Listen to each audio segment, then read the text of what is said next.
প্রিয় অষ্টম শ্রেণীর শিক্ষার্থীবৃন্দ, আজকে আমরা 4 ক্রমের ম্যাজিক সংখ্যা নিয়ে আলোচনা করব। তো এর আগে আমরা ম্যাজিক সংখ্যা বের করার জন্য একটি সূত্র মনে রাখবো, সেটি হচ্ছে ম্যাজিক সংখ্যার সূত্র ক ইন্টু ক স্কোয়ার যোগ 1 ডিভাইডেড বাই 2। তাহলে যদি 3 ক্রমের ম্যাজিক সংখ্যা হয় ক এর মান 3 হবে, 2 ক্রমের হলে ক এর মান 2 হবে, 4 ক্রম হলে ক এর মান 4 হবে। যেমন 3 ক্রমের ম্যাজিক সংখ্যা যদি আমরা বের করতে চাই তাহলে কয় জায়গায় কত হবে? 3 হবে। তাহলে 3 ইন্টু 3 স্কোয়ার যোগ 1, তাহলে দেখো 3 3, 3 স্কোয়ার 9, 9 1 কত? 10। 10কে যদি আমরা 2 দিয়ে ভাগ করি, এই যে 2 দিয়ে 10কে কাটলে কত? 5, 3 5 15। তার মানে 3 ক্রমের ম্যাজিক সংখ্যা হচ্ছে 15। একইভাবে 4 ক্রমের ম্যাজিক সংখ্যা হবে 34।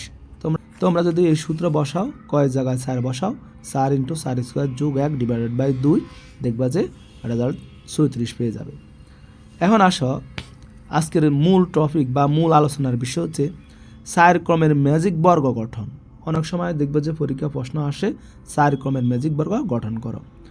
তার মানে আমরা 4 ক্রম বলতে আমরা যে সারি করব 4টা আর কলাম করব 4টা, তো সারি 4 কলাম 4, এটা হচ্ছে 4 ক্রমের ম্যাজিক। তো 4 ক্রমের ম্যাজিক সংখ্যা যেহেতু 34, তাহলে এই যে আমাকে 1 থেকে 16 পর্যন্ত যে সংখ্যাগুলা, প্রথমে আমরা 1 থেকে 16 পর্যন্ত এই সংখ্যাগুলো মূলত এই 4 ক্রমের ম্যাজিক সংখ্যায় বসবে। তাহলে আমরা এই যে পাশাপাশি, উপরে নিচে, পাশাপাশি, কোনাকুনি যেভাবে যোগ করি না কেন, আমাদের ম্যাজিক সংখ্যা হবে 34, অর্থাৎ যোগফল হবে 34। তাহলে এগুলা কিভাবে আমরা, বা 4 ক্রমের ম্যাজিক সংখ্যা কিভাবে আমরা গঠন করব, একটু মনোযোগ দিয়ে। তাহলে প্রথমে আমরা 1 থেকে 16 পর্যন্ত সংখ্যাগুলো লিখব। লেখার পরে এই যে কোনাকুনি সংখ্যাগুলো আমরা প্রথমে একটু ক্রস দিয়ে দিব, কোনাকুনি ক্রস দিয়ে দিব। তো কোনাকুনি ক্রস দেওয়ার পরে অবশিষ্ট যে সংখ্যাগুলো, এগুলো আমরা লিখে ফেলবো। যেমন 2 3 এখানে লিখে ফেলবো, 2 3 লিখে ফেললাম। তারপরে 5 আর হচ্ছে কত? 8, এটা লিখে ফেললাম। এখান থেকে 9 আর হচ্ছে 12 লেখা থাকে, আর এখান থেকে 14 আর 15, এগুলো লিখলাম। এখন অবশিষ্ট যে সংখ্যাগুলো আমার বাকি থাকে, এই যে আমি 1 6 11 16 যে সংখ্যাগুলো লিখলাম কোনাকুনি, এই কোনাকুনি এগুলোই লিখব। তবে উপরে 1 6 11 16, এটাকে আমি এখন উল্টে লিখব, নিচ থেকে লিখব। যেমন এই যে নিচে 16 আছে, এটাকে আমি প্রথম সবার উপরে লিখব। তারপরে 11 আছে, 11কে 16 নিচে লিখব। তারপর 6 আছে, 6কে নিচে লিখব।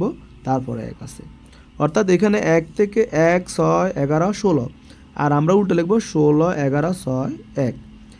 একইভাবে এই যে 4 7 10 13, তাহলে 4 7 10 13 না লিখে আমরা উল্টে লিখব, 4 লিখব, নিচ থেকে লিখব যে 4 7 10 13।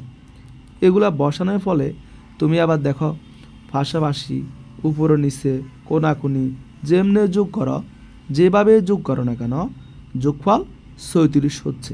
এটাই হচ্ছে 4 ক্রমের ম্যাজিক বর্গ গঠন। আশা করি তোমরা বুঝতে পারছো। ধন্যবাদ।